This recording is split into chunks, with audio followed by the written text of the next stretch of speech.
Alors, est-ce que j'intéresserais quelqu'un dans la salle si je proposais de lui donner le pouvoir de guérir de n'importe quelle blessure?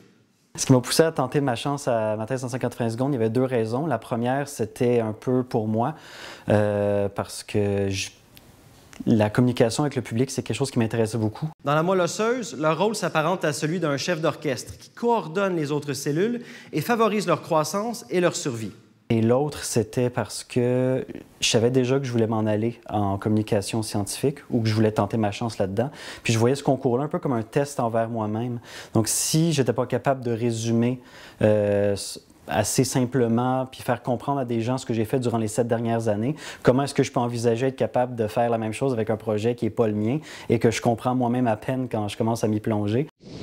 Ce que je vous présente aujourd'hui est une technique qui nous permet d'améliorer de nombreuses opérations qui nécessitent un cathéter ou un guide. Et la liste est longue. Moi, j'ai toujours été intéressée par la vulgarisation scientifique, de toute façon. Puis j'arrivais à la fin de mon projet de recherche et j'avais envie de le communiquer, parce que j'avais des résultats. Donc ce concours-là, c'était comme un défi pour parler de ce que je faisais finalement tous les jours. Donc c'était vraiment un défi intéressant pour moi.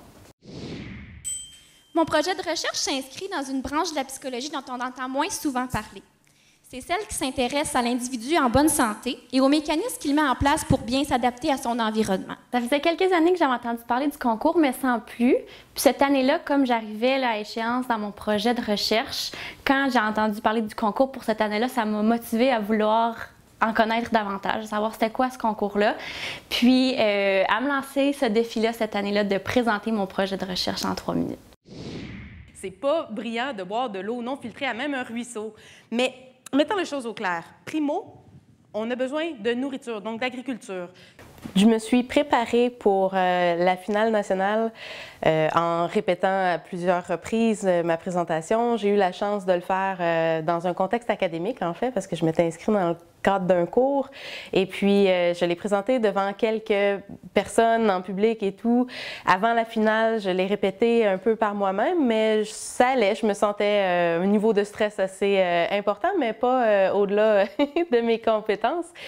Pour la finale internationale, par contre, on dirait que parce que la finale avait lieu dans mon institution d'attache, dans ma ville natale, le stress a monté d'un cran. Je crois que j'ai été seule dans une pièce pendant une semaine à répéter.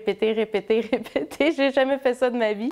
Comme il n'y avait pas de vidéo des années antérieures, vu que c'était la première année, j'ai simplement regardé les vidéos de la version anglophone du concours et j'ai essayé de m'inspirer de ça pour créer quelque chose qui fonctionne en français, mais sans aucun support. En essayant, tout simplement. Mes meilleurs souvenirs, c'était...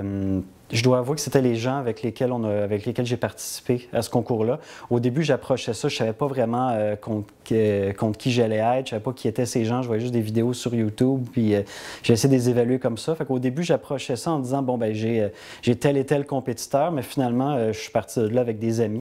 Alors, quand j'ai participé à la finale nationale, déjà là, je trouvais que c'était super intéressant de rencontrer les autres étudiants des autres universités puis de découvrir leurs projets de recherche. Puis ensuite, à la finale internationale, je pense que là, ça, c'est mon meilleur souvenir vraiment de rencontrer les étudiants de d'autres pays puis découvrir aussi la recherche qui se fait dans ces pays-là qui est totalement différente de celle qui se fait au Canada. Chaque fois que je veux vulgariser mon travail à l'attention de quelqu'un, on dirait qu'il y a des formules automatiques qui ressortent du concours, des formules, des tournures de phrases déjà toutes trouvées. Et ça m'a beaucoup servi aussi dans un contexte académique par la suite parce que j'ai transmis certains éléments que j'ai appris en participant au concours à d'autres étudiants pour qu'eux aussi puissent participer au concours ou simplement pour améliorer la façon dont ils vont faire des présentations scientifiques. Quand j'ai fait ce concours, j'ai vraiment aimé l'expérience, ça m'a vraiment motivée, j'ai trouvé ça génial, mais on ne peut pas faire des concours comme ça tous les jours à vie et j'avais quand même envie de continuer dans cette voie-là. Donc j'ai créé une chaîne de vulgarisation scientifique sur YouTube et donc j'alimente une fois par mois avec des nouvelles vidéos de vulgarisation scientifique. Donc je fais la même chose mais sur Internet. 3 mots qui définissent bien ma thèse en 180 secondes, c'est rapide, pression, passion. Je dirais que c'est difficile, que c'est motivant et excitant. Stimulant, apprentissage puis défi. Plaisir, apprentissage et accomplissement.